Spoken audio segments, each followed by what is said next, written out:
karena ada beberapa kelemahan asumsi yang dibangun oleh teori modernisasi, maka muncul teori tandingan yang dikenal dengan teori ketergantungan. Intinya perbedaan antara kedua teori tersebut ya, tentunya ya kontradiktif ya, bertentangan, karena kan memang point of view-nya, sudut pandangnya berbeda. Kalau teori modernisasi itu memandang keterbelakangan di negara-negara berkembang itu berasal atau disebabkan oleh faktor internal yang berasal dari dalam negeri, termasuk moralitas, mentalitas, tidak punya keinginan untuk berprestasi, ya, mental korup, dan sebagainya, mental malas, itu ya. Kemudian juga ketidakmampuan penguasa di dalam memanage negara. Nah, sebaliknya teori ketergantungan itu mengatakan bahwa justru hubungan dengan luar negeri itulah yang membuat suatu negara itu nggak bisa berkembang, selalu tergantung. Ya. Nah, kalau teori modernisasi itu justru menghalalkan adanya bantuan asing. Jadi untuk membangun suatu negara itu diperlukan bantuan, termasuk pinjaman modal internasional. Nah, intinya teori modernisasi itu menganggap sah atau menganggap bahwa pinjaman itu menguntungkan negara berkembang, karena dengan adanya pinjaman modal dari luar negeri tersebut, negara berkembang itu bisa membangun, bisa melakukan upaya-upaya baik pembangunan infrastruktur maupun pembangunan non material. Nah, teori ini kemudian dibantah oleh teori dependensi yang justru mengatakan bahwa pinjaman modal itu malah membuat negara berkembang atau negara miskin itu semakin miskin. Ya, bisa jadi karena bunganya terlalu besar sehingga untuk mengembalikan bunganya saja sudah berat, sehingga membuat suatu negara itu menjadi tergantung terus dengan pinjaman-pinjaman asing. Nah, begitu juga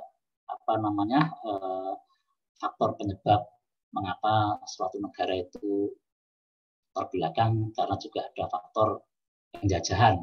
Nah, ini semua karena adanya faktor eksternal gitu. Jadi intinya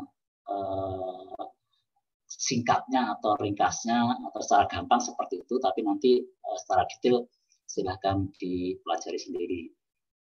Nah, dalam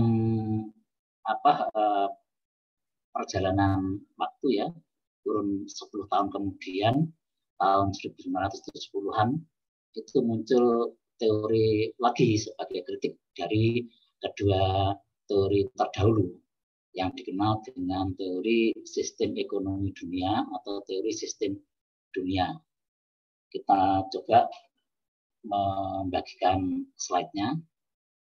Mudah-mudahan bisa ya, kayaknya bisa nih. Bisa ditengok ya di layarnya ya. Bisa, Pak. Oh ya, Pak. Oke, Bisa, Pak. Ya, terima kasih. Kita perbesar dulu. Ya, ini kita berbicara tentang teori sistem dunia atau sistem ekonomi kapitalis dunia, begitu ya. Ini secara lengkapnya seperti itu. Kita perbesar aja biar kelihatan. Teori sistem dunia atau teori sistem ekonomi kapitalis dunia. Bacaannya tetap sama. Jadi 3 teori yang kita bahas ini, yaitu teori modernisasi, teori dependensi atau ketergantungan, dan teori sistem dunia ini bisa didapatkan dari satu buku, bukunya Alfonso, Social Change and Development. Nah, ini kan ada modernization, dependency, and word system theory, atau yang sudah diterjemahkan oleh muridnya Alfonso bernama Suarsono. Judulnya Perubahan Sosial dan Pembangunan. Ini teori-teori modernisasi, dependensi, dan sistem dunia. Sama. Nanti kalau sulit untuk mendapatkan bukunya, ya silakan dicari di internet aja, gampang itu. Diketik aja di Google sistem teori sistem dunia, itu mudah-mudahan nanti banyak dibahas di situ. Baik, ini kita tengok dulu pendapatnya Immanuel Wallerstein ya. Dia mengatakan bahwa teori ketergantungan tidak bisa menjelaskan pembangunan di dunia ketiga. Ya, jadi ini kritik. Jadi ceritanya ketiga teori ini kan berurutan munculnya, kemudian teori yang belakangan muncul itu merupakan kritik dari teori-teori sebelumnya. Nah, teori sistem ekonomi dunia itu juga mengkritik atau penganut atau pencetus teori sistem ekonomi dunia, yaitu Immanuel Wallerstein. Dia mengatakan bahwa teori ketergantungan itu ada kelemahannya, yaitu tidak bisa menjelaskan pembangunan di dunia ketiga. Yang bisa dijelaskan hanya gejala terjadinya keterbelakangan. Jadi penyebab terjadinya keterbelakangan. Mengapa negara dunia ketiga itu terbelakang, nggak bisa berkembang? Ya karena adanya interaksi atau hubungan dengan negara lain. Kemarin sudah kita diskusikan apa hubungannya itu yang terjadi, ternyata hubungan eksploitasi ya, termasuk penjajahan. Kemudian kalau ada penanaman modal asing, ternyata yang banyak menikmati atau keuntungan terbesar itu dinikmati oleh para investor asing. Ya, jadi sumber daya alam yang ada di negara-negara berkembang itu bisa saja habis, kemudian hanya sedikit yang dinikmati oleh masyarakat di dunia atau dunia ketiga atau negara yang sedang berkembang. Selebihnya kebanyakan dilarikan ke negara asal investor tersebut. Nah, kemudian asumsi yang kedua atau pendapat kedua ya dari Immanuel Wallerstein ini, dunia itu dulu dikuasai oleh sistem ini dalam bentuk kerajaan-kerajaan atau bentuk pemerintahan lainnya. Karena pada waktu itu belum ada sistem dunia ya, maka masing-masing kerajaan tersebut ya sistem ini tadi ya tidak saling berhubungan atau dunia itu terpisah. Ya. Kemudian terjadi penaklukan secara militer maupun bergabung secara sukarela. Yang dimaksud militer ini melalui peperangan. Jadi ada pasukan-pasukan kerajaan itu ekspansi, ingin memperluas kekuasaannya, kemudian menyerang negara-negara yang lemah, kemudian dijadikan taklukan. Jadi negara-negara taklukan, mereka harus membayar upeti. Ya, ini untuk kepentingan kerajaan yang besar tersebut yang menang tadi. Nah, di samping penaklukan oleh militer itu ya tadi ya pasukan kerajaan tadi ya. Di samping itu juga bisa bergabung secara sukarela. Caranya bergabung dengan sukarela itu seperti apa? Antara dengan pernikahan, misalnya anak pangeran, anak raja ya, yang di negara Kepulauan Nusantara itu dikenal dengan pangeran, itu dinikahkan dengan putri raja, sehingga dua kerajaan ini bisa bergabung kemudian kuat besar. Ini penggabungan secara sukarela tanpa melalui peperangan, meskipun kadang juga ada peperangan juga ya, kalau misalnya cintanya ditolak, lamaran pangeran ditolak, bisa saja dengan penaklukan secara peperangan. Nah, kemudian ya lama-lama besar jadi empire, kerajaan dunia, kekaisaran gitu ya. Makanya kan dulu ada kaisar Tiongkok itu, kemudian kalau di Kepulauan Nusantara itu ada kerajaan Sriwijaya ya, di Sumatera ya, di Palembang atau Jambi itu masih ada yang bilang di Palembang ibu kotanya, ada pula yang bicara katanya di Jambi, ada juga yang mengatakan di Muara Takus di Jambi gitu. Kemudian di Jawa Timur itu di Mojokerto itu ada kerajaan Majapahit, yaitu yang bisa menyatukan Nusantara. Kemudian yang rivalnya itu biasanya kan kerajaan Tiongkok gitu ya, yang melakukan hubungan atau melakukan kerjasama dengan negara-negara di kerajaan-kerajaan di Kepulauan Nusantara. Nah, kekaisaran tadi ya, kemudian itu menggunakan cara memerintah dengan satu cara ya, termasuk sistem properti tadi. Jadi raja-raja atau kerajaan-kerajaan kecil itu harus membayar upah kepada kekaisaran. Ya, ini sebagai semacam imbalan supaya kerajaan-kerajaan kecil tadi tetap eksis, tidak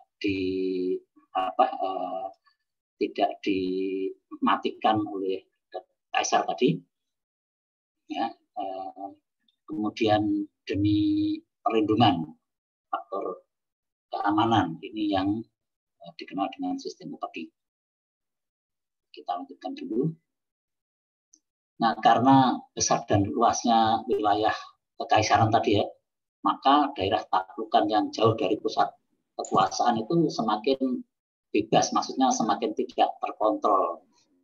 Kalau jauh dari pusat kekaisaran, ya kayak di di daerah pinggiran gitu ya, itu bebas, dia sulit terkontrol, apalagi pada waktu itu transportasi dan komunikasi kan masih tradisional, sehingga bisa saja kerajaan-kerajaan kecil yang berada jauh dari pusat kekuasaan itu melepaskan diri atau melakukan pemberontakan kalau ternyata pada saat bergabung itu tidak memberikan keuntungan. Ya, ini fenomena-fenomena ini ya sama aja dengan negara Indonesia modern ini sekarang ini. Ya.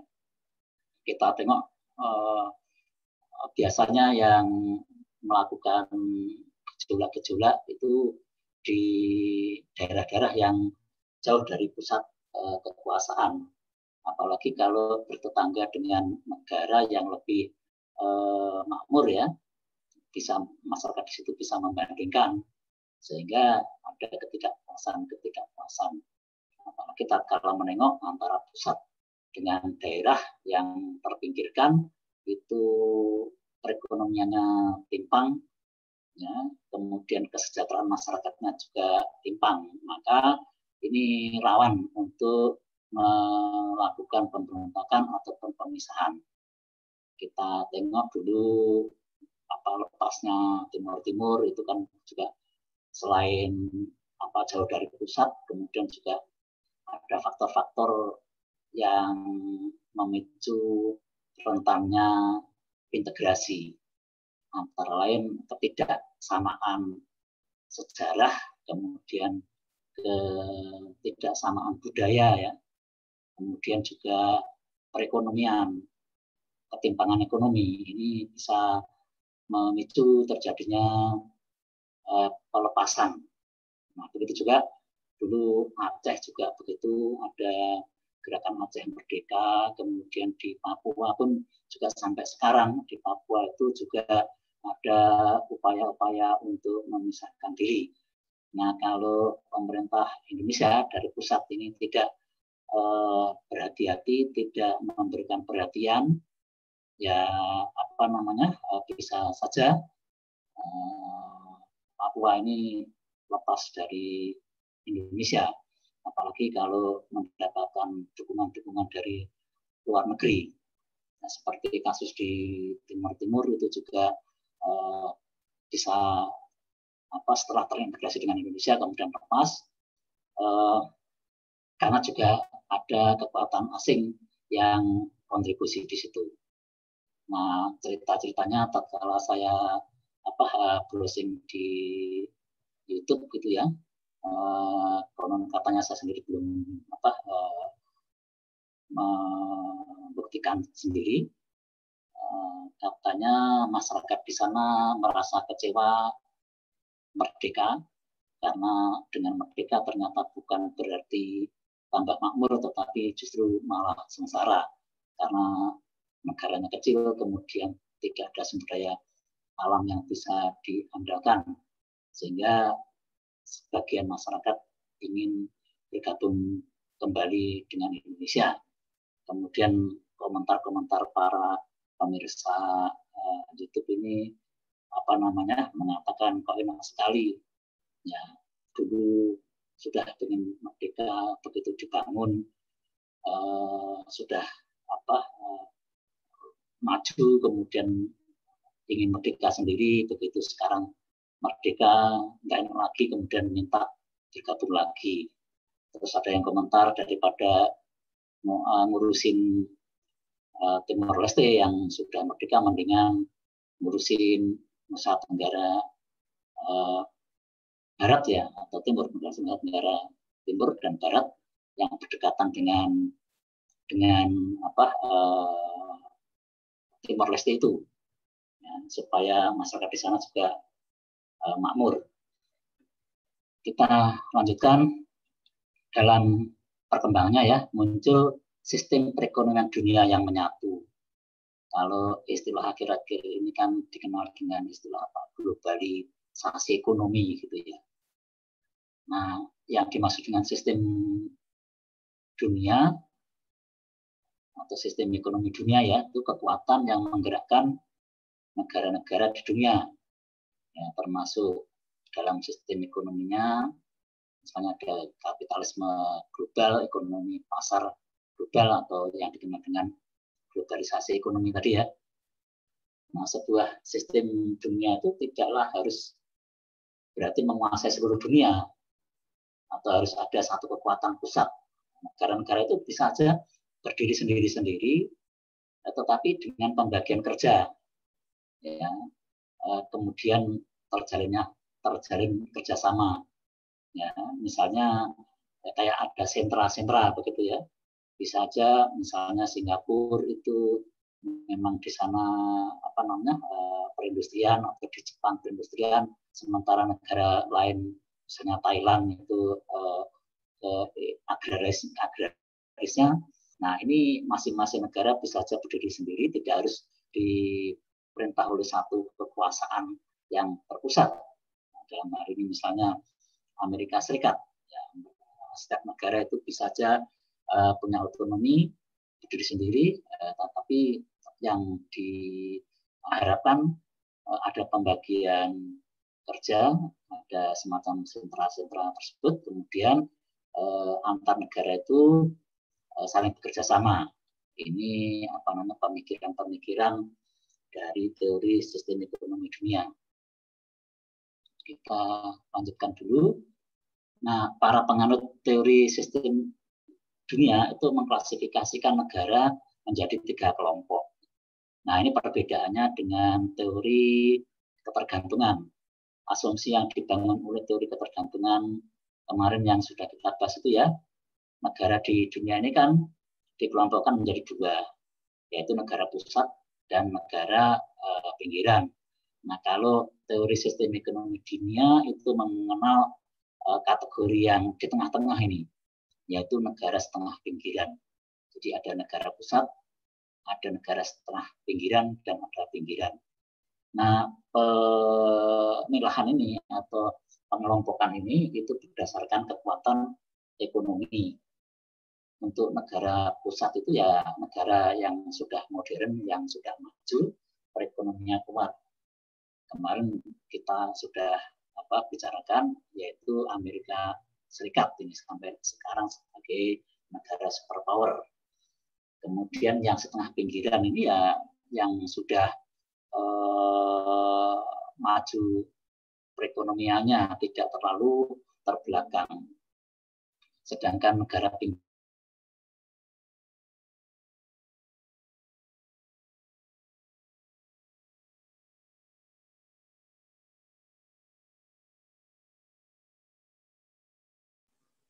Suaranya hilang, Pak.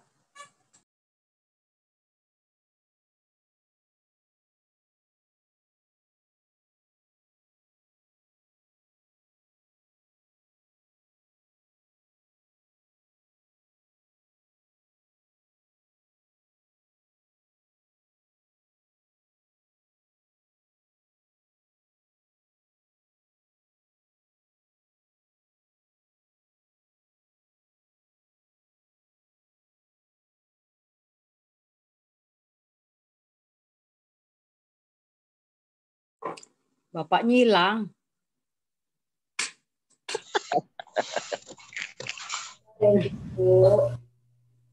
Kenapa?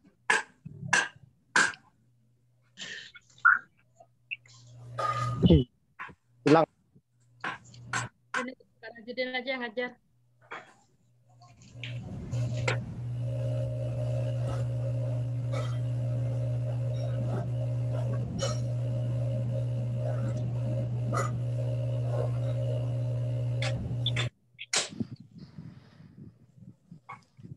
Baik, kita lanjutkan ya.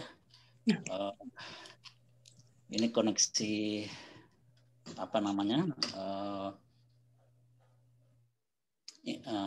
laptop saya terganggu. Mudah-mudahan nanti sudah bisa. Baik, yang HP-nya saya matikan, saya balik ke laptop aja.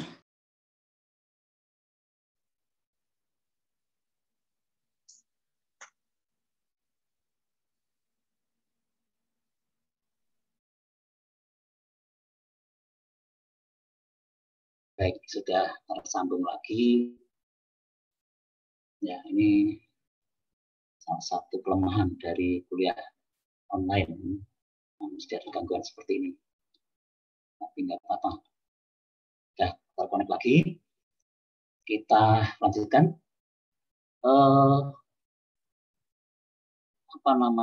Slide-nya masih terlihat ya? Saya khawatir nggak bisa dilihat. Enggak ada. Enggak ada, Pak. Nah, sebentar ini saya harus tutup dulu aja, balik ke ini. Balik ke slide. Sebentar.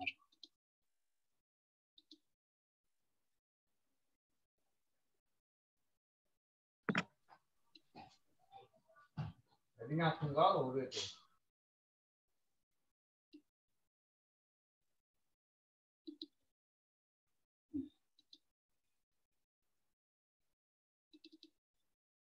Sudah bisa terlihat? Sudah Pak. Muncul? Bisa, Pak. Sudah ya? Bisa, Pak. Baik. Siap, bisa. Ya, bisa.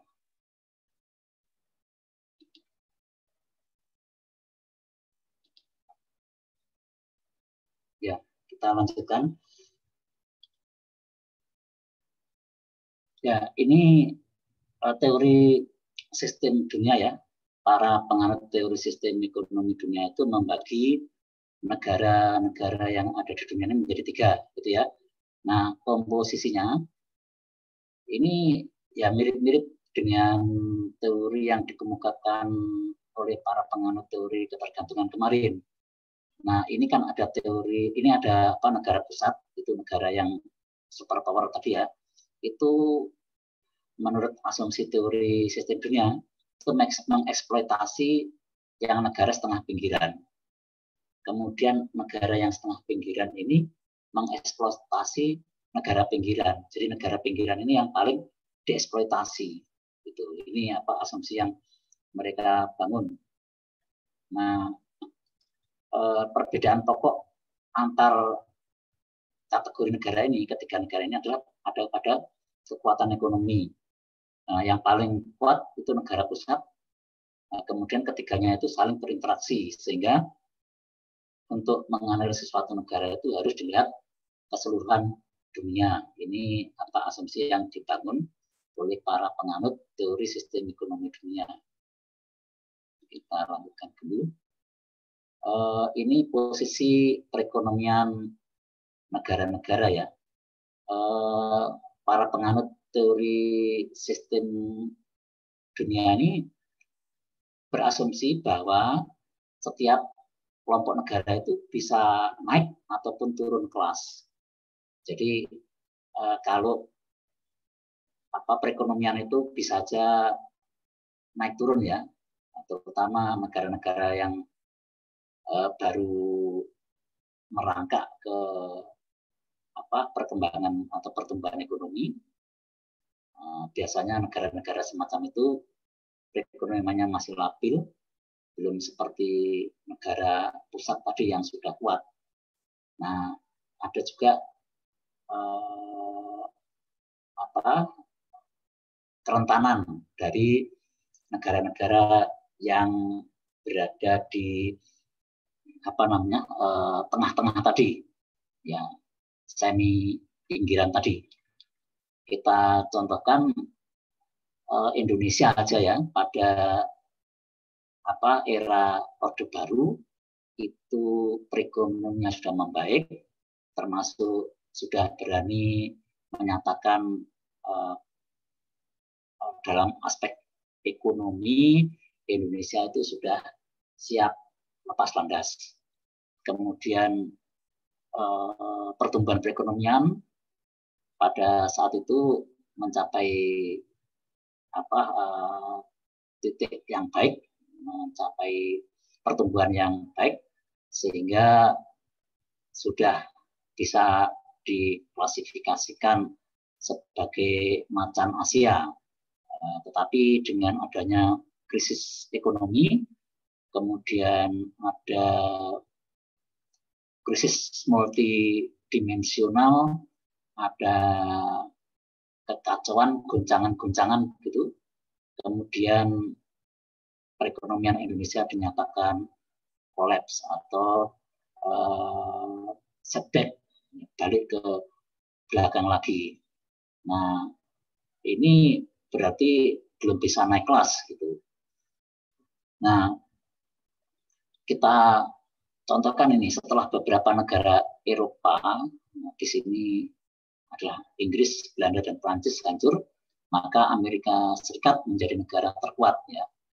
Nah, munculnya negara-negara industri baru di kawasan Asia, termasuk di Korea Selatan, kemudian Taiwan, Singapura, Hong Kong, Cina, itu merupakan contoh naik kelasnya suatu negara pinggiran ke setengah pinggiran, dan kemungkinan nanti akan menjadi negara pusat ya. Beberapa periode yang lalu itu Cina itu sudah diklaim menguasai perekonomian dunia. Barang-barang atau produk-produk dari Cina itu banyak beredar ke seluruh penjuru, sehingga Amerika Serikat sempat khawatir jangan-jangan Cina ini menjadi pesaing nomor 1 gitu ya. Nah, bisa saja negara-negara yang sudah memiliki posisi setengah pinggiran itu nanti akan menjadi negara pusat ya, terutama kalau negara-negara yang punya kekuatan ekonomi besar ya, terutama Cina ini. Kalau Singapura memang kuat ya, tetapi kemungkinan besar kalau dibandingkan dengan Cina masih kalah. Kita lanjutkan. Ini strategi atau cara naik kelas. Jadi negara itu bisa naik kelas melalui 3 cara. Ini menurut para penganut teori sistem dunia. Yang pertama dengan merebut kesempatan yang datang. Ini artinya apa? Artinya itu mempelajari peluang. Kemudian peluang itu digunakan sebaik-baik mungkin untuk merebut kesempatan itu, ya artinya untuk mendudukin posisi pusat itu. Ya, dengan cara seperti apa kemarin itu sudah kita bicarakan pada umumnya ya, secara faktual ya, kenyataannya perekonomian suatu negara itu bisa berkembang kalau mengandalkan dari sektor industri. Kemarin itu seperti itu. Nah, cara merebut pasar itu ya dengan memproduksi barang-barang yang dibutuhkan oleh pasar. Kalau kita tengok Cina itu kan kreatif ya untuk memproduksi barang-barang yang dibutuhkan, termasuk misalnya HP begitu ya produk Cina, kemudian laptop itu juga produk Cina, bahkan bisa saja kendaraan itu ya juga produk-produk Cina ya. Nah, ini kan upaya-upaya untuk merebut pasar, ini artinya merebut kesempatan apa yang bisa ya. Jadi orang yang sukses itu kan bisa melihat peluang gitu. Ya, kalau misalnya sekarang ini musim virus corona, kemudian ada pembatasan jarak sosial atau jarak fisik, tidak boleh berkerumun, kemudian orang-orang yang kreatif itu bisa saja berdagang dengan online gitu ya. Ini juga upaya-upaya kreatif untuk merebut kesempatan. Nah, kalau kita tengok misalnya kalau ada Gojek, Gojek online itu, kemudian yang berbasis online itu kan semuanya tuh upaya-upaya untuk merebut kesempatan. Termasuk kita kenal misalnya beli tiket kereta atau tiket pesawat dengan Traveloka misalnya. Kalau beberapa tahun sebelumnya kan kita harus datang ke agen, kemudian beli tiket misalnya untuk pesawat ke Jakarta. Ya sekarang ini kita lebih cenderung menggunakan HP kita, ada aplikasi-aplikasi yang bisa kita manfaatkan untuk berbisnis ya. Nah, ini bukti kreativitas merebut kesempatan. Termasuk aplikasi-aplikasi online ya, termasuk Zoom itu kan juga orang-orang yang kreatif. Nah, kalau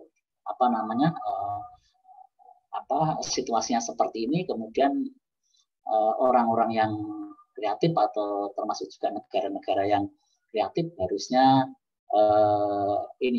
cari-cari celah apa ini yang bisa dilakukan. Karena kalau konvensional terus nanti lama-lama tergerus. Jadi kalau tidak mengikuti perkembangan zaman, kalau hanya bisnis konvensional itu nanti lama-lama akan hilang.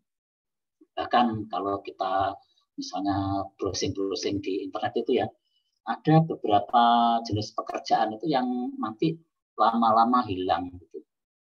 Ya, makanya perlu kreativitas. Ya, kalau kita contohkan misalnya di tempat kita ini kantor pos itu ya. Nah, kantor pos itu kan juga sudah mulai kehilangan pangsa pasar. Dulu kalau kita berkirim surat pakai wesel lewat kantor pos ya, sekarang itu kita lewat ini aja ATM gitu ya.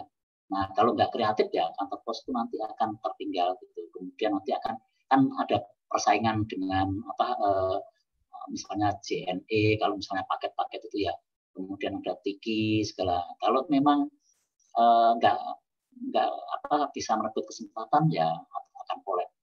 Begitu juga perusahaan-perusahaan yang dulu tetap bertahan, nggak menyesuaikan diri dengan kemajuan zaman, ya nanti akan tertinggal. Banyak hal-hal yang sudah ditinggalkan. Misalnya dulu kan kalau kita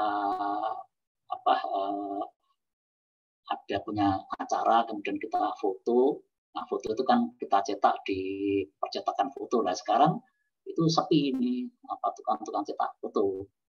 Nah, dulu ada film yang kamera analog gitu ya, yang tradisional, sekarang sudah nggak dipakai lagi. Ya, banyak barang-barang itu yang sudah lama-lama ditinggalkan. Ya, termasuk misalnya dulu mesin ketik gitu ya, pada saat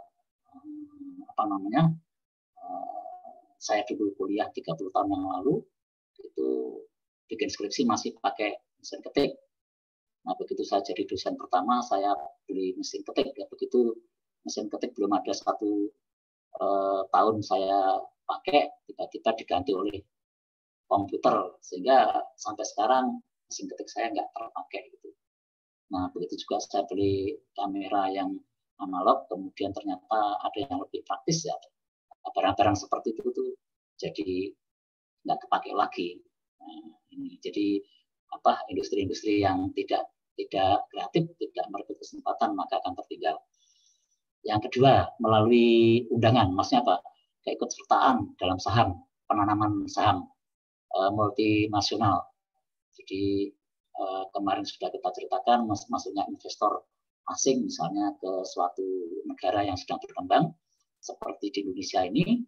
Nah, kemudian pemerintah dan pengusaha lokal itu bisa menanamkan sahamnya, sehingga nanti perekonomian nasional juga akan tumbuh ya. Ini melalui undangan, mereka kita undang, ayo silakan para investor asing silakan datang menanamkan modalnya. Nah, ini suatu upaya untuk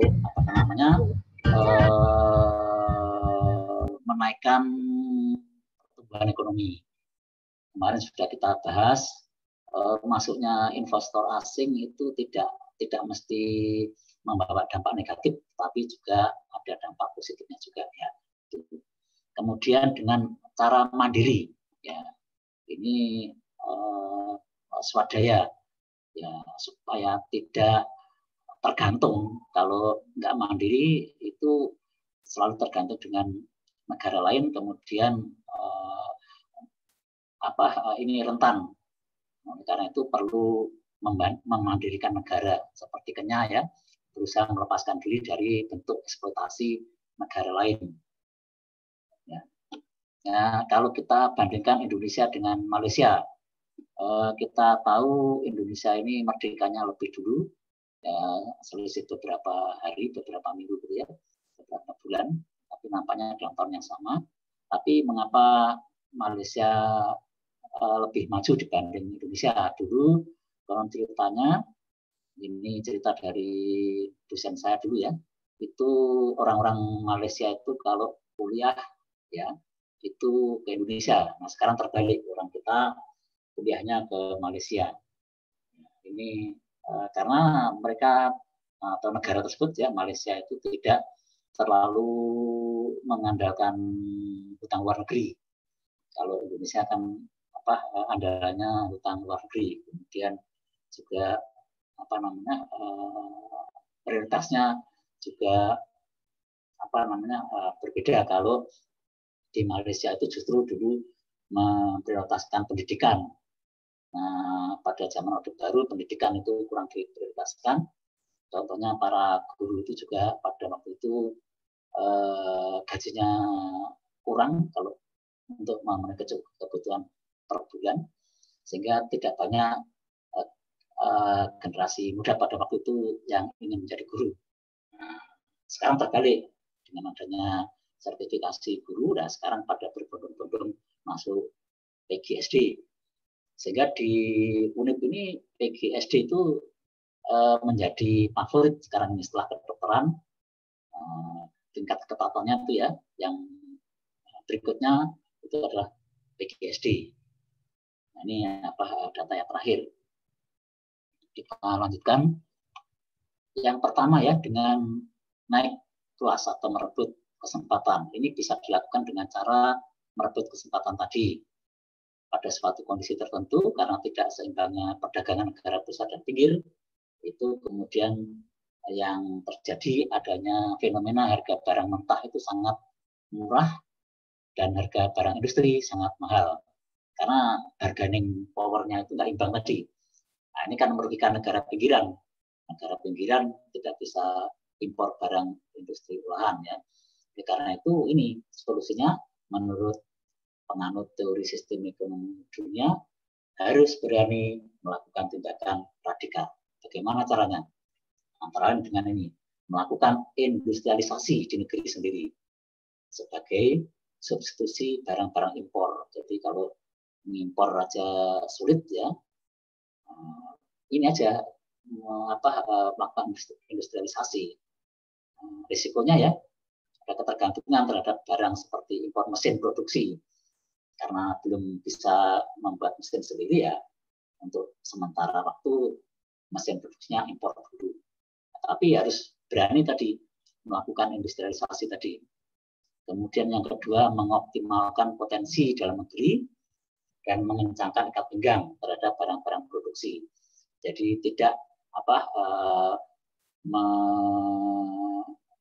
memperbesar pola hidup konsumtif, ya harus upayakan punya mentalitas produktif, bukan sebagai konsumen tetapi sebagai produsen. Nah, kita ini kan menjadi pasar empuk ya, ada yang menyinari orang Indonesia itu mentalitasnya itu konsumtif. Kalau ada HP itu ya, ada HP model baru, ganti lagi. Nah, bukan fungsinya, tetapi kadang-kadang gengsinya. Gitu.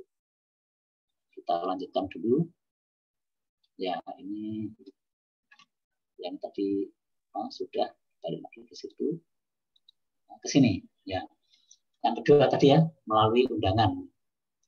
Ya, biasanya karena keterbatasan tenaga kerja di wilayah negara pusat, maka mereka berusaha mengekspansi perusahaan multinasional ke negara lain. Jadi kalau di negara-negara pusat, di negara-negara maju kan tenaga kerja kan mahal karena di sana sedikit penduduknya. Nah, yang murah itu kan tenaga kerja di negara-negara pinggir. Kalau kita contohkan, kita bandingkan misalnya antara Amerika atau Jepang ya dengan Indonesia gitu ya. Nah, ini kan di Indonesia itu kan tenaga kerja murah. Makanya kita kan mengekspor TKI, TKW ke berbagai negara. Karena tenaga kerja kita murah. Nah, daripada perusahaan multinasional itu daripada beroperasi di negara mereka yang ongkos produksinya mahal karena harus membayar tenaga kerja yang mahal, ya, mendingan mengekspansi ya, apalagi tadi dipersilahkan oleh negara-negara yang pinggiran tadi. Ya, silakan ada peraturan-peraturan yang menaungin investor asing, pemodal asing untuk menanamkan modalnya di Indonesia untuk beroperasi di Indonesia misalnya. Nah, ini sehingga terjadi proses melalui undangan tadi. Ya, negara pusat itu butuh mitra usaha di negara lain, termasuk mendirikan perusahaan-perusahaan atau pabrik sebagai cabangnya. Nah, bagi negara pinggiran yang menerima tawaran seperti ini, maka akan banyak berdiri perusahaan atau pabrik, tetapi sebenarnya tetap milik negara luar. Kalau di Indonesia itu kan kalau kita amat-amatin katanya juga ada Toyota gitu ya. Tapi kan Toyota itu tetap milik Jepang ya. Nah, ini contoh ada pabrik-pabrik yang ada di Indonesia, tapi sebetulnya masih milik negara luar. Kemudian kegiatan industrialisasi seakan cepat berkembang. Penduduk tertampung sebagai pekerja dan sebagian keuntungannya akan dinikmati oleh negara pinggiran tersebut. Nah, ini kan tergantung pada bargaining tadi yang dibuat antara negara pinggiran dan negara pusat. Nah, kapan negara pinggiran itu dapat naik kelas, kapan dapat berusaha dengan mengambil alih kepemilikan. Ya, dengan cara demikian negara pinggir itu nanti akan menjadi negara setengah pinggiran. Jadi ada regulasi dari pemerintah, oke silahkan para investor datang ke sini, nanti kita harus bikin kontrak sampai seberapa lama diperbolehkan. Nanti kalau nggak seperti itu, nanti negara setengah pinggir tadi ya tetap menjadi negara setengah pinggir atau bahkan malah turun kelas. Ya makanya harus ada bargaining power tadi, kekuatan untuk bargain. Nah, kita lanjutkan. Cara ketiga tadi ya, memandirikan negara. Ini berusaha melepaskan ketergantungan tadi ya, contoh negara penyanyi sudah tadi ya. Baik, kita lanjutkan slide-nya. Nah, kita berbicara tentang teori dependensi versus teori sistem dunia ini. Ya, apa perbedaan yang mendasar dari teori ketergantungan dibanding dengan teori sistem dunia. Nah, kemarin sudah kita jelaskan teori ketergantungan itu, tokoh yang populer itu adalah Franks, Andre Gender Franks. Dia melihat hubungan antara negara pinggir dan negara pusat selalu merugikan negara pinggir karena terjadi eksploitasi ya. Nah, sebaliknya teori sistem dunia yang dipelopori oleh Emanuel Bernstein, dia mengatakan kapitalisme global tadi ya sebetulnya memberikan peluang bagi negara pinggir untuk bisa memperbaiki diri, untuk naik kelas, atau mungkin bisa saja kalau bargaining power-nya itu nggak kuat turun kelas malah, gitu loh. Jadi kalau ini teori sistem dunia ini peluangnya 50-50, bisa naik bisa turun ya. Tapi kalau teori ketergantungan tadi namanya tergantung ya. Jadi selalu menganggap bahwa hubungan dengan negara lain itu justru malah merugikan negara pinggir. Ini hanya negatif aja asumsinya. Nah, oleh karena itu perlu ditolak gitu ya. Nah, kalau di sini ya silakan gitu, teori sistem dunia. Karena bisa saja naik bisa turun tergantung pada bargaining power tadi. Bagaimana regulasi yang dibuat oleh penguasa di negara pinggir atau negara setengah pinggir agar tidak turun kelas. Ya, saya kira itu yang bisa kita sampaikan untuk teori sistem dunia. Nanti detailnya silahkan dicari-cari literatur sendiri, dibaca sendiri. Ya. Baik, ini nampaknya masih ada waktu ini. Kita bisa berdiskusi supaya tidak satu arah ya. Ya, ini kita tutup dulu slide share-nya. Kemudian silakan kita buka sesi tanya jawab aja.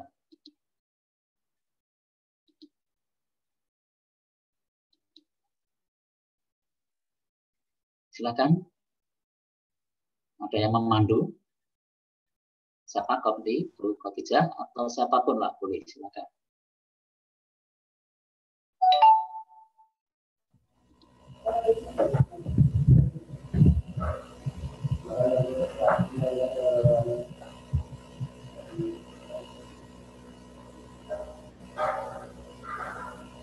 Silakan.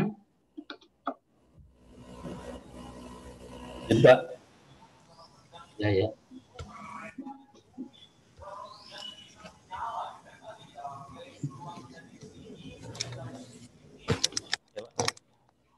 Pak Sastro. Ya, Pak. Pak Sastro. Baik. Terima kasih, Pak. Sebelumnya, mungkin kalau kami mengibaratkan negara kita ini, Pak, seperti tanaman gitu ya. Ya tanaman itu kan sifatnya kan pasti tumbuh gitu. Tetapi apa yang terjadi mulai ketika saya lahir sampai dengan sekarang, sepertinya ya negara ini tidak pernah tumbuh apalagi berbuah. Karena apa saya katakan seperti itu gitu kan? Karena dari dulu sampai sekarang negara kita ini selalu dikatakan negara berkembang gitu Pak. Jadi nggak pernah naik kelas gitu. Kira-kira gimana itu Pak? Terima kasih.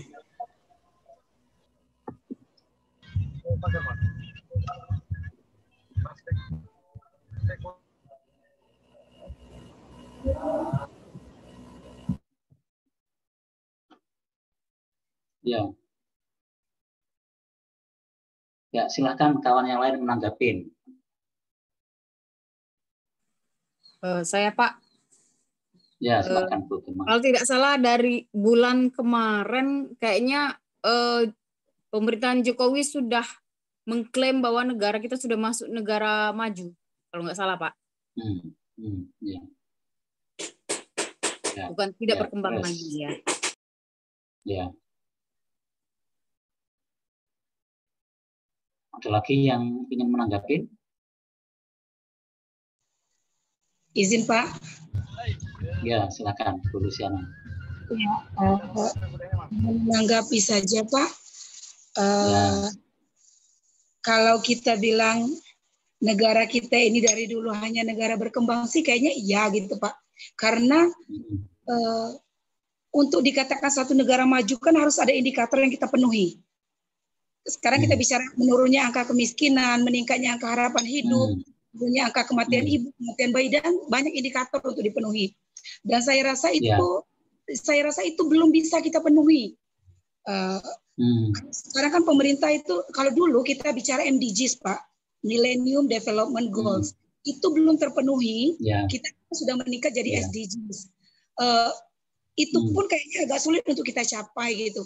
Jadi kalau kita katakan negara kita ini sudah masuk ke negara maju, kayaknya kita harus sama-sama berpikir ulang untuk itu gitu nah Pak. Karena elemen-elemen untuk menjadi satu negara maju itu kayaknya kita belum deh.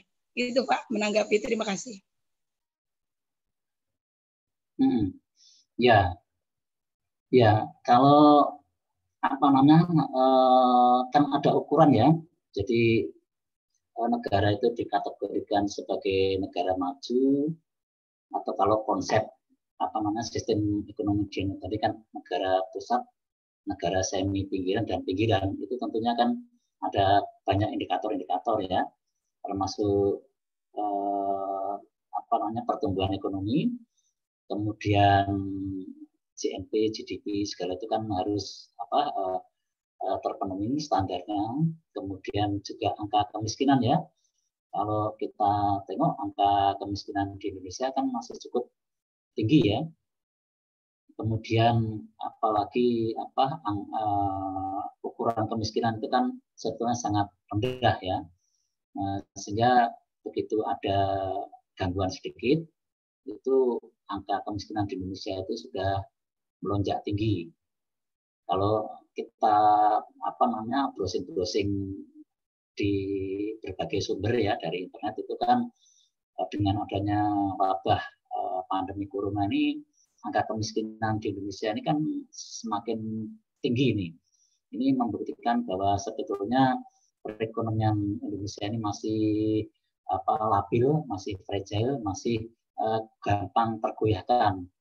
Nah, orang-orang yang tergolong tidak miskin itu sebetulnya juga nyaris miskin ya, begitu ada gangguan sedikit itu sudah angka kemiskinannya sudah tinggi lagi ya. Ini membuktikan bahwa sebetulnya Indonesia ini juga belum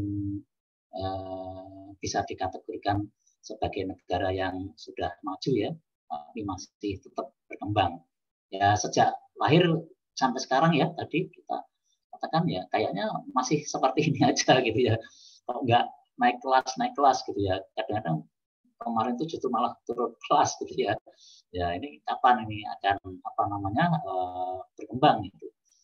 Nah, kadang-kadang meskipun kita genjot pertumbuhan ekonomi, negara lain pun juga pertumbuhannya jauh lebih pesat daripada Indonesia, sehingga ya kapan kita bisa mengajar ketertinggalan ini gitu.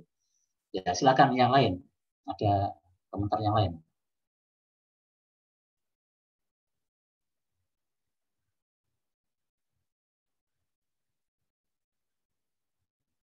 Tidak ada, sudah cukup jelas ya.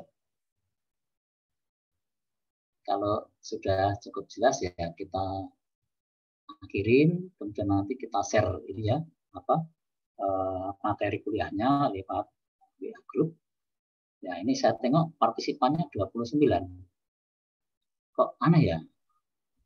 Saya mau tanya ini, berapa sih jumlah peserta kuliah kita ini? 30, Pak. Apakah 30?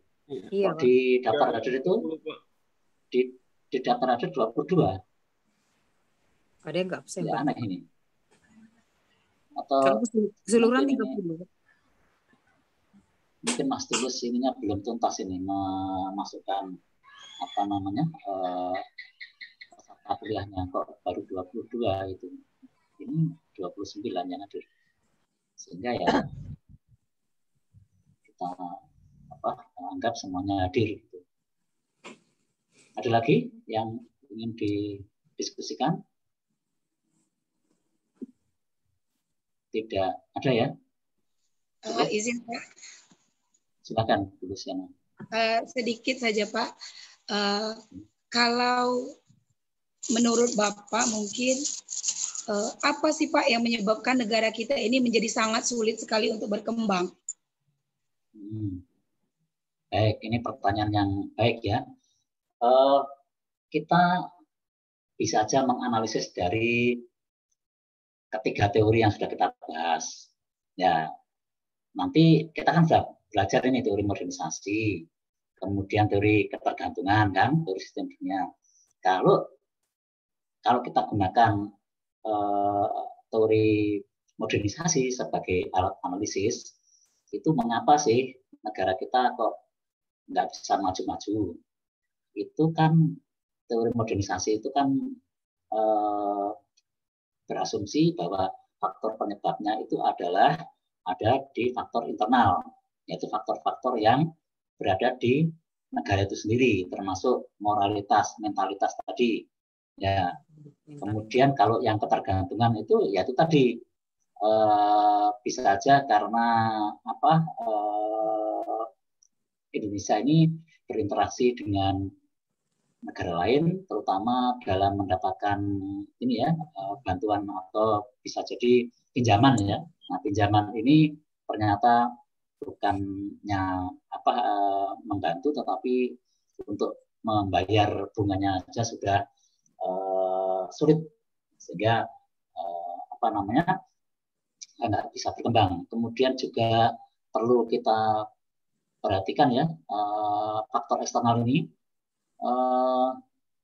Kalau suatu negara itu sudah dibantu, tentunya negara-negara yang membantu itu bisa saja intervensi atau nyetir ya. Ya silahkan Indonesia misalnya boleh diberi pinjaman asalkan seperti ini ya. Kemudian apa maunya di sana gitu ya. Ini yang membuat suatu negara itu sulit untuk berkembang, untuk maju. Nah, kemudian juga bisa saja dipengaruhi oleh sekarang ini faktor kemajuan teknologi informasi ya. Bagaimana mau berkembang, mau maju kalau banyak hoax, kemudian juga persatuan dan kesatuan ini juga tidak kompak gitu ya. Jadi ini cakar-cakaran sendiri di kalangan internal ini. Ini kan juga faktor-faktor eksternal yang mempengaruhi ya. Nah, nanti silahkan dikembangkan sendiri, nanti kita bisa mengeksploitasi sendiri. Ini hanya sekedar contoh sedikit mengapa sih negara kita ini nggak bisa maju. Kita bisa menggunakan 3 teori tadi sebagai alat analisis. Ya, mohon dibantu dengan menggunakan 3 pendekatan tadi. Silahkan ada yang punya wawasan yang lebih luas, kita berikan kesempatan, kita berbagi informasi atau wawasan di sini. Silakan. Izin Pak. Bekat aja ya, silakan. Ya, kalau menurut saya ya Pak, Indonesia selalu menjadi negara berkembang itu tidak jauh-jauh melihat faktor eksternal saja, tapi faktor internal tersendiri dari manusianya. Masyarakat Indonesia akhir-akhir ini sangat tidak bisa diajak bekerja sama. Contohnya sekarang kan pandemi COVID, sudah ada aturan PSBB, tapi masih ada masyarakat Indonesia yang menempelkan, lalu tidak pakai masker, masih kumpul-kumpul, dan lain sebagainya. Jadi semangat gotong royong yang dulu dibanggakan oleh warga negara Indonesia itu sekarang sudah mulai pudar, bahkan tidak ada lagi. Dan sekarang terlalu banyak komentator, giliran diajak aksi bersama-sama yang ingin terjun ke lapangan, yang benar-benar sesuai dengan apa yang mereka katakan itu sangat minim. Oleh sebab itu, Indonesia yang dulunya menganut sistem kesatuan, sekarang kesatuan itu hanya sekedar kata, atau Indonesia sekarang sudah individualistis dan terpecah belah. Begitu menurut saya, Pak. Ya, kawan-kawan yang lain bisa menangkap. Kalau di laptop saya itu suaranya kok menggema ya. Yang lainnya gimana? Bisa menangkap? Bisa, Pak. Memang agak ada echo-nya. Ya, agak noise sedikit ya. Tolong Bu Gema membantu mungkin di tempat kawan-kawan yang lain juga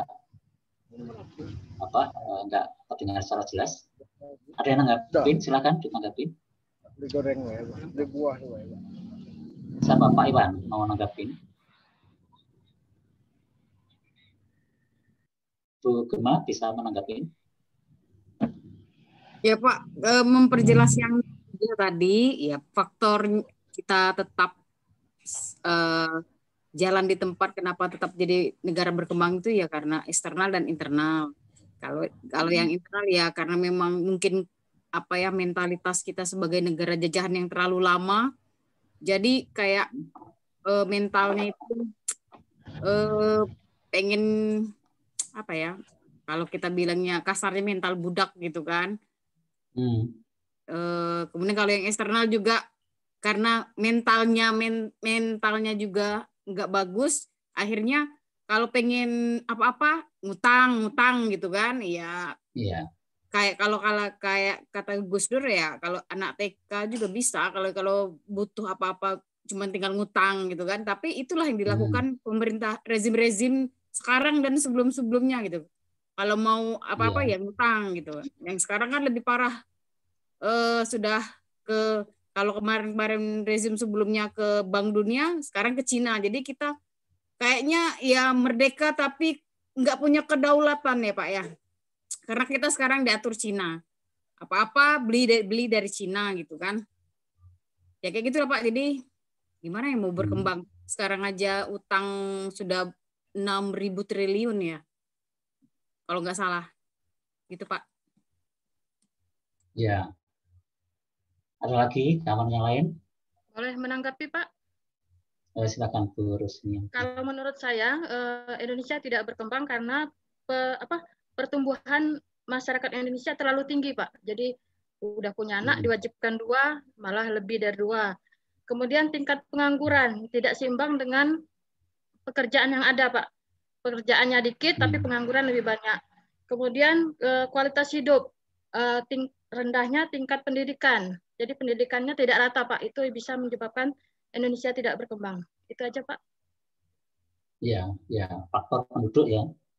Ya, faktor penduduk itu kan bisa saja sebagai sumber daya kekuatan yang bisa memacu pertumbuhan ekonomi, tapi di lain pihak justru malah membebani kalau tidak berkualitas ya.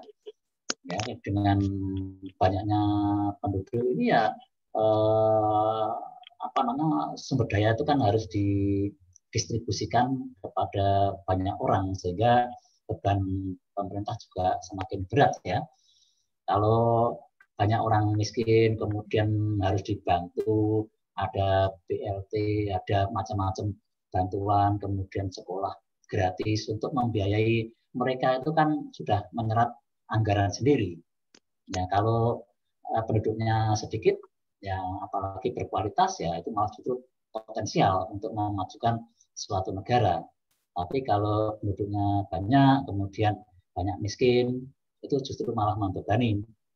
Kemudian mulai hidup konsumtif segala itu ya. Ya jadi bagaimana suatu negara itu bisa berkembang.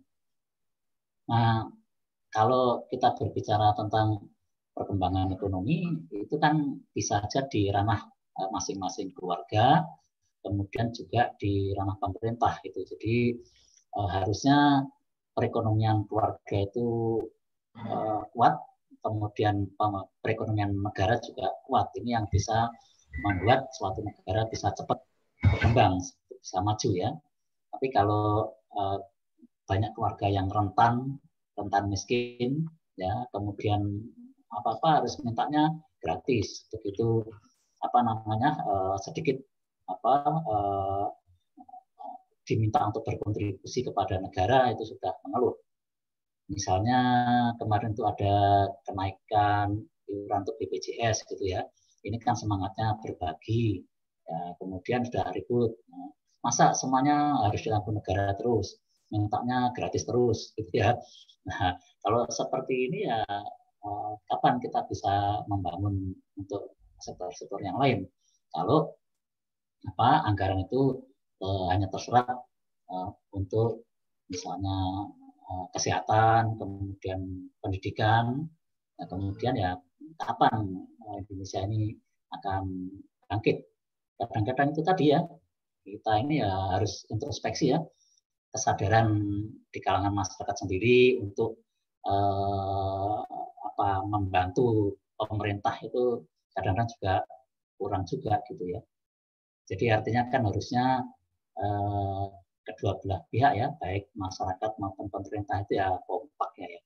Jadi pemerintah tidak korup, tetapi kalau misalnya masyarakat diminta untuk berpartisipasi ya jangan berat, jangan mintanya semuanya gratis terus gitu ya. Kadang-kadang lucu juga itu ya. Kalau dulu kan ada subsidi BBM misalnya, nah subsidi BBM dicabut, ya ada ribut. Nah, kemudian kapan ini anggaran itu digunakan untuk membangun yang lain kalau hanya untuk memberikan subsidi terus? Nah, anehnya kalau begitu ada misalnya BBM, harga BBM itu naik, kemudian ini gara-gara pemerintah, padahal itu kan mekanisme pasar ya. Jadi kalau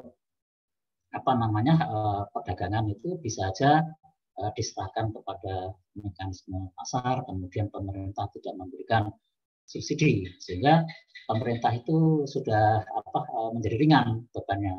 Tapi kalau anggaran-anggaran itu masih digunakan untuk subsidi yang macam-macam, nah kemudian kapan pemerintah bisa bergerak? Masuk juga listrik, PLN, ini kalau nggak disubsidi nanti begitu nggak ada subsidi dicabut gitu ya subsidinya. Nah, kemudian nanti pemerintah masyarakat mesti demo ini. Nah gitu. Jadi ya inilah makanya kesadaran ini tadi, mentalitas bangsanya kurang menyadari gitu ya. Nah, kemudian banyak juga ya perusahaan-perusahaan yang bayar pajak aja sulit gitu ya. Nah, padahal pajak itu ya digunakan untuk pembangunan. Ya, jadi begitu. Ya, jadi termasuk juga misalnya mahasiswa SPP, begitu juga UKT ya, itu dinaikkan ribut. Padahal ada subsidi silang itu di UKT itu ya, yang miskin itu bayar paling cuma 500. Kemudian yang agak kaya itu ya yang cukupan lah ya itu 4 juta. Itu pun juga 1 semester, artinya 6 bulan. Itu aja kadang-kadang masih berat itu. Ya, begitu dinaikkan ribut. Padahal kan butuh membangun juga gitu ya. Nah, ini kadang-kadang hal yang semacam ini pun juga menjadi faktor juga ya, faktor yang menyebabkan mengapa sih negara kita ini kok masih jalan di tempat terus, kok nggak maju-maju, nggak bergerak gitu ya. Ini kan hal yang kecil. Nah, baik nanti kita bisa mengeksplor dari yang jadi tatkala kita ingin mendiskusikan mengapa sih negara kita ini kok nggak bisa maju-maju? Tentunya selain kita mengambil teori-teori atau pendapat para pakar, kita pun juga bisa memperhatikan fenomena-fenomena yang terjadi di sekitar kita. Ya, bisa saja kita diskusikan tadi yang apa fenomena di sekitar kita. Kita lepaskan dulu dari pendapat ahli atau apa faktor-faktor yang sudah ditulis di buku. Kita coba berbicara itu tadi. Nah, tadi kan sudah saya buka ya, antara kesadaran masyarakat misalnya untuk membayar pajak atau mentalitas yang ingin disubsidi terus. Begitu subsidi dicabut kemudian sudah demo. Nah, ini coba mohon informasinya. Ya, kita berbagi. Barangkali saya sendiri juga salah dalam menyampaikan. Ya, saya sendiri juga tidak terlalu banyak terlibat di dunia pemerintahan. Ya, tahu saya hanya teoritis ya. Mungkin bapak-bapak ibu yang banyak berkecimpung di masyarakat maupun di pemerintahan bisa memberikan informasi. Silakan. Ya, Pak. Ya, silakan Pak Eko. Jadi kalau saya mungkin menanggapi yang tadi salah satunya, Pak, dikatakan kenapa negara kita tidak maju, itu salah satunya karena utang banyak. Kalau menurut saya, negara-negara maju pun sebenarnya banyak utang. Jadi mungkin pengelolaannya itu yang tidak benar, Pak. Nah, itu salah satu. Kemudian berikutnya, Pak, kenapa sampai negara kita tidak maju-maju? Menurut pendapat saya, jadi dalam konsep manajemen modern itu dikatakan the right man on the right place. Artinya orang yang tepat di tempat yang tepat. Nah, sekarang coba kita lihat penempatan baik itu pejabat dari pusat maupun sampai ke bawah, itu banyak yang tidak tepat. Seperti umpamanya, seperti Menteri Pendidikan aja. Menteri Pendidikan itu, apa basic pendidikannya sebenarnya? Apa konsep yang dia tawarkan untuk pendidikan Indonesia? Tetapi basicnya itu kan pengusaha. Kemudian juga seperti Menteri Kesehatan yang baru ini kan, saya dengar dia itu basicnya bukan dari dokter. Artinya bagaimana kita akan maju dari pendidikan, bagaimana kita akan maju dari segi kesehatan, kalau orang yang kita tempatkan itu bukan orang yang tepat. Mungkin juga seperti Menko Perekonomian, itu basicnya pengusaha. Tidak ada konsep ekonomi yang ditawarkan untuk kemajuan perekonomian kita. Jadi salah satunya kenapa kita tidak maju itu adalah masalah politik. Nah, jadi karena kita ada visipol, jangan kita lupa bahwasanya penyebab negara kita salah satu tidak maju itu bukan masalah ekonomi saja, tapi juga masalah politik. Kenapa seperti itu? Ada kepentingan-kepentingan politik yang harus dipenuhi di sana. Ada kelompok-kelompok penunjang penguasa yang berkuasa sekarang. Itu kan ada kelompok pemodal dulunya yang mendukung mereka. Nah, itu diakomodir semua. Artinya nantilah lihat negara kita mau maju atau tidak. Yang penting kelompoknya terpenuhi dulu. Dan itu sebenarnya bukan sekarang aja, dari dahulu seperti itu. Artinya politik kita itu kalau sudah bagus itu ada kemungkinan ekonomi bagus dan negara kita bisa jadi negara maju. Mungkin ini pendapat saya, Pak. Demikian, Pak. Terima kasih. Assalamualaikum. Ya, terima kasih Pak Eko. Ya, tepat sih ya. Jadi ini tambahan wawasan buat kita. Jadi salah satu juga ya tambahan lain mengapa negara kita ini nggak bisa berkembang. Ini ada kepentingan politik dalam penempatan pejabat negara itu kan ada pertimbangan politik sehingga bisa jadi mereka tidak kompeten di bidangnya, tetapi karena ada kepentingan politik tadi sehingga dimasukkan ke situ. Nah, akibatnya apa kan gitu ya? Nah, kalau para pejabat itu bisa bekerja itu nggak ada masalah, tapi kalau tidak bisa bekerja ini yang menjadi kendala juga ya. Jadi intinya itu tadi ya Pak Eko ya, ada kepentingan-kepentingan politik ini yang menjadi salah satu juga penyebab mengapa Indonesia ini nggak bisa maju, termasuk juga kekacauan politik tadi. Jadi stabilitas politik itu juga menjadi faktor penentu maju tidaknya suatu bangsa. Oleh karena itu pada zaman Pak Harto dulu, dalam zaman Orde Baru kan strategi yang diutamakan untuk membangun ini adalah stabilitas politik dulu. Karena kalau nggak stabil, maka bagaimana negara itu akan bisa membangun. Nah ini kan berangkat dari pengalaman masa lalu. Pak Harto nampaknya beranjak dari sejarah Orde Lama yang karena ada kepentingan-kepentingan politik sehingga cakar-cakaran terus antar komponen bangsa ini nggak bersatu gitu ya, sehingga itulah yang membuat tidak majunya suatu bangsa. Nah fenomena semacam ini ya sekarang ini juga masih ada ya, kalau ada kepentingan politik kadang-kadang kalau orang itu punya kepentingan politik benar pun dikatakan tidak benar gitu ya, karena ada kepentingan politik tadi, sehingga ini yang membuat rusak kan. Jadi tidak kompak tadi, mentalitas tadi, tidak ada rasa legowo tadi, keikhlasan untuk ini ya selalu ngerecokin.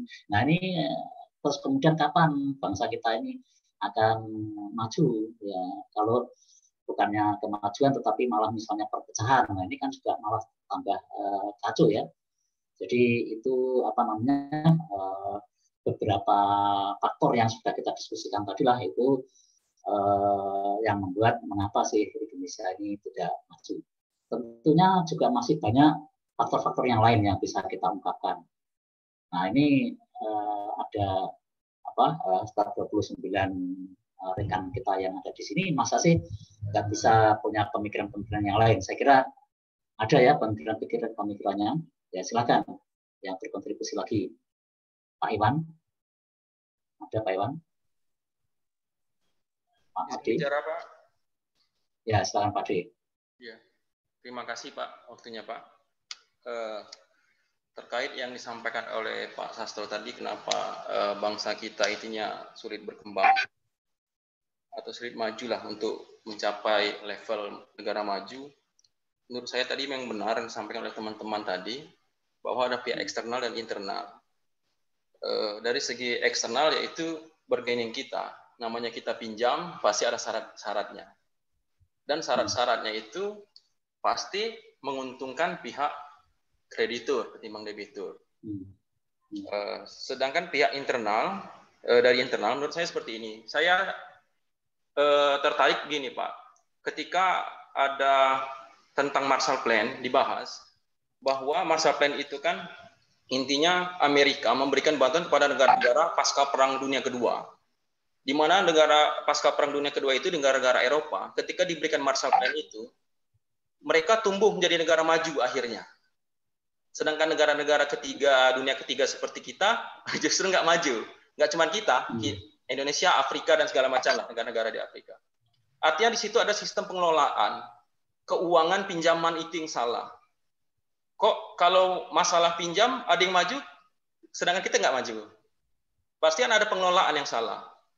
Yang menarik adalah ternyata pinjaman kita itu lebih banyak bocornya ketimbang digunakan sesuai dengan kebijakan yang benar-benar membangun bangsa. Lebih banyak bocornya, Pak. Dari mentalitas seperti itu. Mungkin dari faktor penjajahan, faktor dan segala macam itu. Dan kedua, memang beberapa menurut saya masyarakat Indonesia sekarang sudah bergeser nilai-nilainya sedikit Pak ya. Ketika kami mendapatkan pelatihan dari Ombudsman Nederland, Belanda, Ombudsman Nederland menyatakan bahwa Belanda sekarang bergerak marah ke arah Indonesia dulu, menyelesaikan masalah itu tanpa peradilan Pak. Menyelesaikan masalah itu dengan misalnya, yuk kita ngobrol, kita kira-kira musyawarah, selesai. Maka dari itu imbasnya adalah di Belanda, penjara itu banyak kosong. Karena justru Belanda sendiri, penjajah kita, menerapkan sistem-sistem Indonesia zaman dahulu. Sedangkan kita sekarang dikit-dikit lapor. Nggak senang dikit lapor, nggak senang dikit lapor, nggak senang dikit lapor, mimpi lapor, ini lapor, segala macam kan Pak. Artinya kita ada pergeseran nilai-nilai menurut saya. Dan juga kalau kita menyatakan, saya setuju dengan Bapak tadi bilang bahwa pemerintah itu tidak mampu jika mereka berdiri sendiri. Contoh seperti ini, Turki maju, tapi masyarakat Turki mendukung pemerintahnya. Ketika nilai lira, mata uang Turki menurun, dihantam oleh dolar Amerika, masyarakatnya rela menjual dolarnya, Pak, demi stabilitas lira mereka. Indonesia jangan, malah ditunggu nantilah, nunggu nilai tukarnya makin tinggi biar kita untung kan, seperti itu. Artinya masyarakat kita sendiri kurang support lah terhadap kemajuan bangsa kita sendiri. Dan saya setuju juga tadi dengan Pak Eko terakhir Pak, bahwa stabilitas politik Pak, karena seperti kita ketahui kebijakan itu kan domain politik. Ketika masyarakat ingin seperti ini, kalau yang pembuat kebijakannya bilang dalam hal ini politik bilang tidak seperti itu kan, jadi ikut yang politik. Seperti itu Pak. Terima kasih. Ya, baik Pak Adi Bardianto ini membuat simpulan ya dari yang sudah kita bicarakan. Jadi mempertegas, ya itu betul. Jadi saya beri nilai 100. Ya itu saya kira simpulan dari kuliah kita sore hari ini, karena ini waktu sudah jam 6 ya, sudah agak lewat sedikit, kita akhirin aja ya, kita cukupkan di sini dulu diskusi kita, materi kita sudah cukup ya, kita setuju, kita tutup ya Pak. Ya terima kasih, kita akhiri sampai di sini ya. Assalamualaikum warahmatullahi wabarakatuh. Waalaikumsalam warahmatullahi wabarakatuh.